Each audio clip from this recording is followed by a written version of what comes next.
प्लॅटफॉर्मवर लोकलची वाट पाहताना मोबाईलवर वेळ घालवत असाल तर सावध रहा।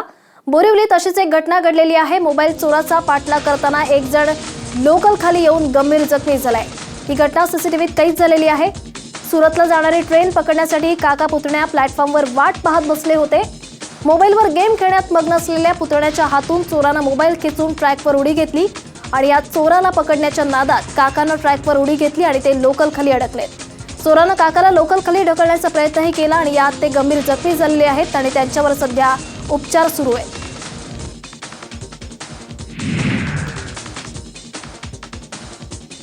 घटस्फोट नको म्हणून पतीने आपल्या पत्नी आणि मुलीची हत्या केली आहे। पुण्याच्या बंड गार्डन परिसरात ही धक्कादायक घटना घडलेली आहे।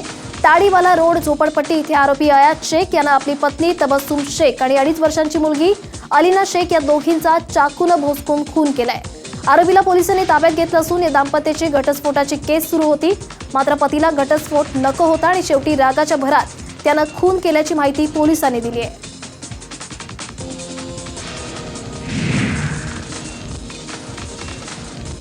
अश्विनी बिद्रे यांची मे 2017 मध्ये वर्धा जिल्ह्यातील नागरी हक्क संरक्षण पथकात बदली केल्याचा धक्कादायक प्रकार उघडकीस आलेला आहे।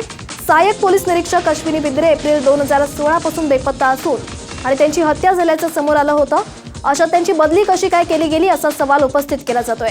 असं असताना त्यांची इतकंच नव्हे तर 5 जून 2017ला त्यांना बदली झालेल्या ठिकाणी हजर होण्यासाठी कार्यमुक्त करण्याचा प्रताप देखील नागरी हक्क संरक्षण विभागाने केलाय। अश्विनी बिद्रे या जिवंत आहेत हे दाखवण्यासाठी नागरी हक्क संरक्षण विभागाने त्यांची बदली करून या हत्याकांडातील मुख्य आरोपी अभय कुरुंदकर याला सहकार्य केल्याचा आरोप बिद्रे यांचे पती राजू गोरे यांनी केलाय।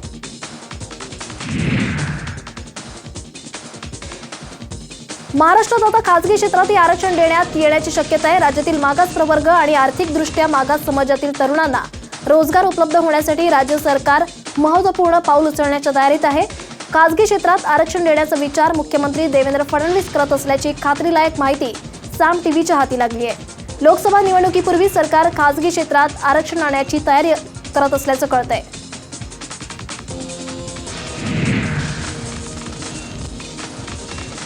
शिक्षण विभागाने शिक्षक भरती 3 फेब्रुवारीपासून सुरू करण्याचा कार्यक्रम निश्चित केलेला आहे। आगामी निवडणुकात सरकार विरोधात सुशिक्षित बेरोजगारांची नाराजी नको म्हणून सरकारकडून आचारसंहितेपूर्वी शिक्षक भरती करण्याचे प्रयत्न युद्ध पातळीवर सुरू आहेत। त्यानुसार भरतीच्या नियोजित कार्यक्रमाची माहिती शिक्षण आयुक्तांनी संबंधित जिल्ह्यामधील शिक्षणाधिकाऱ्यांना दिली आहे।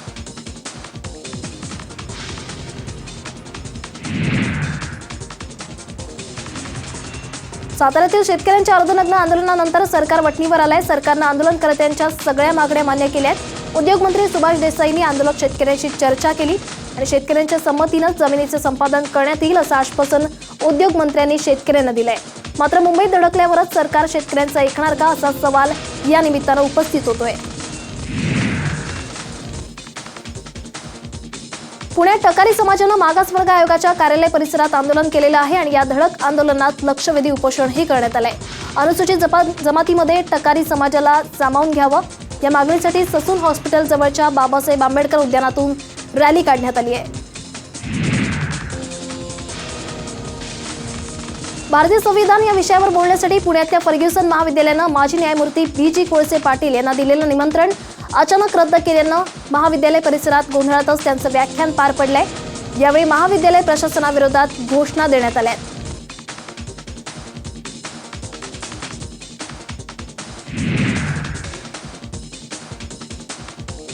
गोपीनाथ मुंडेंची हत्या त्यांना EVM हॅकिंगची कल्पना होती म्हणून झाल्याचा खळबळजनक दावा सय्यद शुजा या अमेरिका स्थित सायबर एक्सपर्टने केलाय। त्यानं लाईव्ह प्रेस कॉन्फरन्स घेतली असून अनेक खळबळजनक दावे केलेत।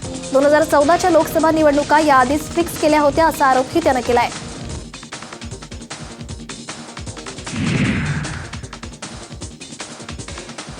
एल्फिस्टनमध्ये पालिका अधिकाऱ्यांना मनसैनिक आणि एनसीपीच्या कार्यकर्त्यांकडून मारहाण करण्यात आली आहे। जी साऊथ वॉर्ड ऑफिसचे सहाय्यक अभियंता रवी मस्के आणि अभियंता सुशांत गोडबोलेंना मारहाण करण्यात आली आहे। एल्फिस्टन पुलाखाली प्रस्तावित शौचालयाला विरोध असल्यानं हा प्रकार घडलाय।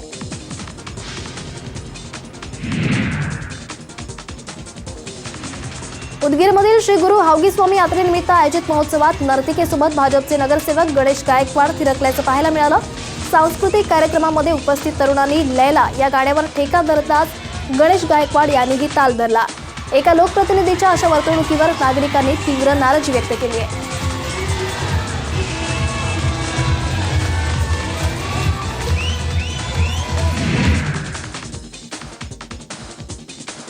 प्रकाश आंबेडकरांनी काँग्रेसवर चढकून टीका करताना जागा वाटपासाठी अल्टिमेटम दिलंय। वंचित बहुजन आघाडीसाठी 12 जागा सोडण्याची मागणी आंबेडकरांनी केली आहे। काँग्रेस हा बदमाशांचा पक्ष असल्याचा घणाघात त्यांनी केलाय। दरम्यान प्रकाश आंबेडकर आणि ओवेसींची आज चंद्रपुरात सभा होणार आहे।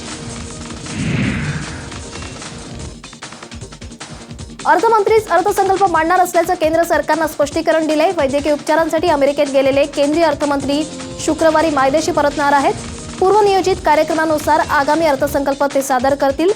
66 वर्षीय जेटली 13 जानेवारीला उपचारासाठी रवाना झाले होते।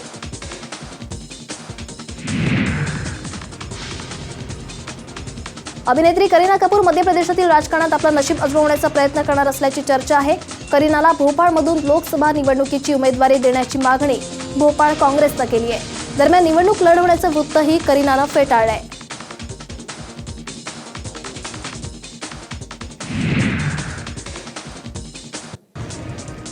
नॅशनल वुमन्स पार्टीच्या बॅनरखाली मुंबईत फक्त महिलांचाच राजकीय पक्ष स्थापन करण्यात आलाय। लोकसभा मतदारसंघात अर्ध्या उमेदवारांना उमेदवारीही देण्यात आली आहे। दिल्ली आणि कर्नाटकमध्येही हा पक्ष सुरू करण्यात आलाय। राजकारणातील लैंगिक असमानता टाळणं आणि महिलांना राजकारणात सहभागी होण्यासाठी प्रोत्साहित करणं हा पक्ष स्थापन करण्यामागचा हेतू असल्याचं पक्षाच्या संस्थापक श्वेता शेट्टींनी सांगितलंय।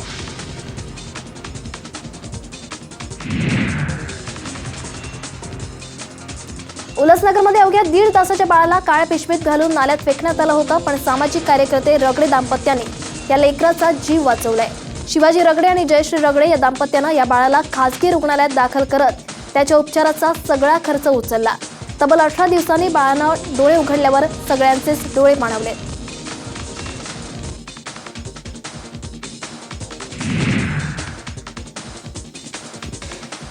मुंबई, पुणे, नाशिक, औरंगाबाद आणि चंद्रपूरसह राज्यातील बहुतांश शहरांचा श्वास गुदमरलाय। वाहनांचं वाढतं प्रदूषण, सूक्ष्म धुलीकणांचं प्रचंड प्रमाण, बांधकाम प्रकल्प, औद्योगिक पट्ट्यातून सोडला जाणारा घातक वायू यामुळे शहरं गुदमरत आहेत। त्यामुळे नागरिकांना श्वसनाशी संबंधित आजार तसंच विविध ॲलर्जीची लागण झाली आहे।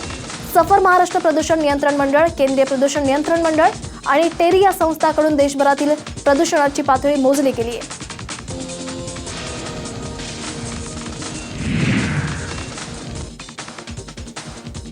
भायखळ्याच्या राणीबागेत तब्बल 20 वर्षांनंतर वाघाची डरकाळी आणि सिंहाची गर्जना घुमणार आहे। गुजरातच्या सक्करबाग प्राणी संग्रहालयातून 2 सिंह आणि औरंगाबादच्या प्राणी संग्रहालयातून 2 वाघ राणीबागेमध्ये आणले जाणार आहेत। या प्राण्यांच्या सुरक्षेसाठी नवीन पिंजऱ्यांचं काम सुरू आहे।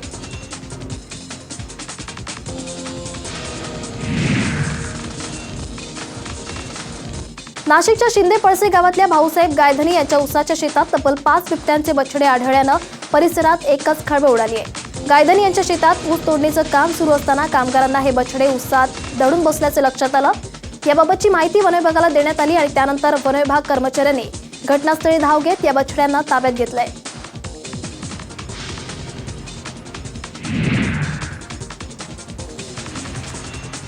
गोव्यात पर्यटन व्यवसाय 50% बेकायदा पद्धतीनं सुरू असल्याचं समजतंय। गेली 15 वर्ष सरकारनं राबवलेल्या चुकीच्या धोरणांचा परिणाम म्हणून गोव्यात आता पर्यटन धंदा संकटात आलेला आहे। गोव्यात रस्त्याच्या बाजूला राहून दारू पिणाऱ्या पर्यटकांची संख्या वाढते। मोठ्या संख्येनं घाऊक दारू विक्रीचे परवाने देणं बंदच करावं अशी मागणी केली जाते।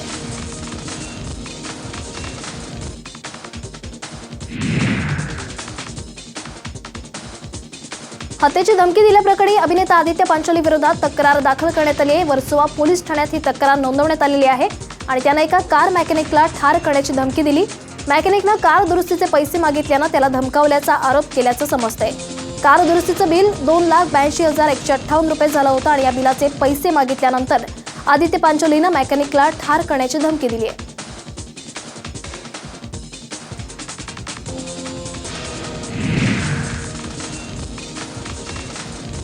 डीटीएच कनेक्शनमध्ये 3 दिवस खंड पडला असेल तर ग्राहकांनी या संदर्भात फोन करून तक्रार नोंदवायची आहे।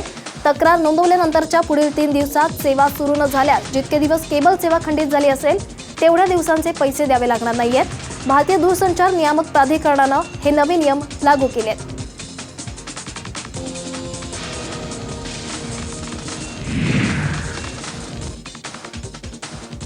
आपल्या ग्राहकांसाठी बिग बाजारनं धमाकेदार ऑफर आणली आहे। यात चालू आठवड्यात 23 ते 27 जानेवारी दरम्यान बिग बाजारनं आपल्या ग्राहकांसाठी सबसे सस्ते 5 दिन ही आकर्षक योजना जाहीर केली आहे।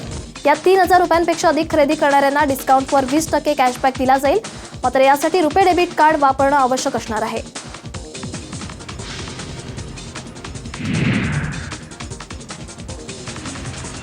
पुण्यात शिवसेना प्रमुख बाळासाहेब ठाकरे यांच्या जयंतीनिमित्त त्यांना अभिवादन करण्यात आलंय. पुण्यातील नारायण पेठेत शिवसेना कार्यकर्त्याकडून ठाकरे यांचं भव्य भित्तिचित्र इमारतीच्या भिंतीवर साकारण्यात आलेलं आहे. मोदी गणपती जवळील साने वाहनतळा शेजारी इमारतीवर 60 बाय 4 फुटी हे चित्र उभारलं गेलंय आणि चित्रकार निलेश खराडे यांनी हे चित्र 2 दिवसांमध्ये पूर्ण केलंय.